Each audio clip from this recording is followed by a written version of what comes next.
Selain melakukan uji coba dan simulasi, sekolah rakyat di Sentra Terpadu Pangudi Luhur Bekasi Timur, Jawa Barat juga kembali memeriksa seluruh kesiapan fasilitas sebelum memulai tahun ajaran baru 2025-2026. Jurnalis Kompas TV Eril Wiranata dan juru kamera Denny Yosua punya informasi selengkapnya untuk Anda.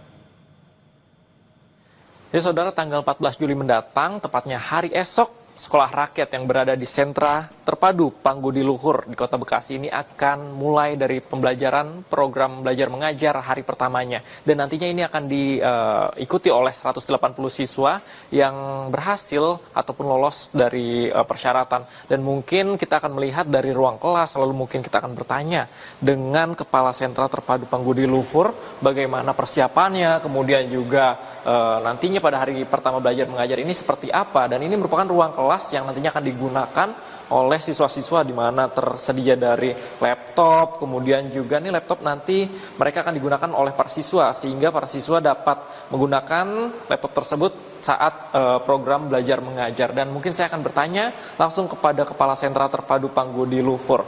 Baik, pagi Pak Wahyu, bagaimana Pak persiapan untuk besok Pak, ini hari pertama dari sekolah rakyat ini Pak? Ya, terima kasih. Untuk di Sentra Terpadu Pangudi Luhur sendiri, nanti siswanya ada 180. 180 itu nanti akan terbagi menjadi 9 kelas. Satu kelas masing-masing 20 siswa. Nah, kemarin hari tanggal 9-10 kita sudah melakukan simulasi, dari siswa datang, nginap di sini dan lain-lain. Kelihatannya nggak ada kendala yang berarti. Jadi untuk hari Senin kami siap untuk melakukan pembelajaran di Sentra Terpadu Pangudi Luhur ini. Perbedaan sekolah rakyat ini dengan sekolah pada umumnya sebenarnya apa sih Pak? Kemarin Pak Menteri menyampaikan bahwa sekolah ini kan pertama boarding. Boarding itu memang menginap di sini. Selain pembelajaran nasional juga dimasukkan pengembangan karakter dan bagaimana cinta tanah air. Jadi di sini ada 3 hal yang akan dilaksanakan selain pembelajaran nasional, pembentukan karakter dan kecintaan terhadap tanah air. Lalu mungkin terakhir Pak, nantinya dari siswa-siswi kan pastinya akan melakukan pembelajaran. Dari fasilitasnya ini apa saja Pak, mungkin boleh dijelaskan?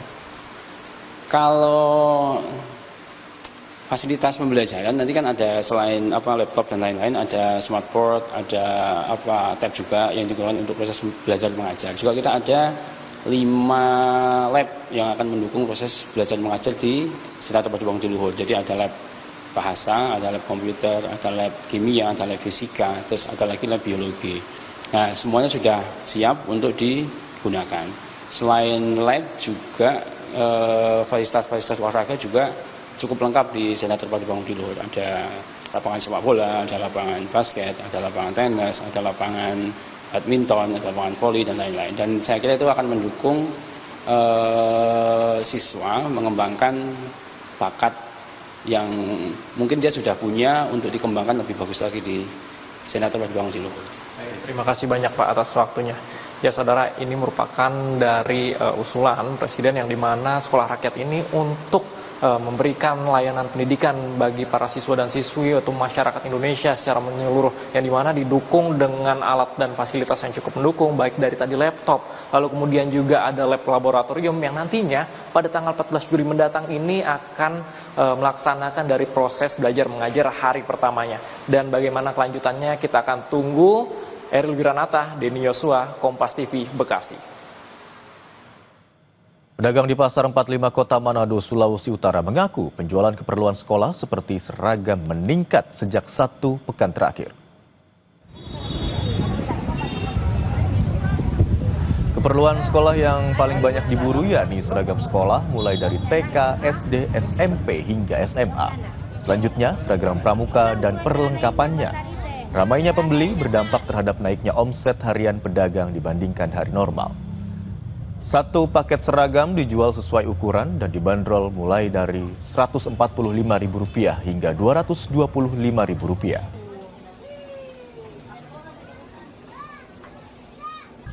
Ini mulai dari kapan, Bu? Minggu lalu. Oh, paling banyak itu orang tua beli keperluan sekolah apa, Bu?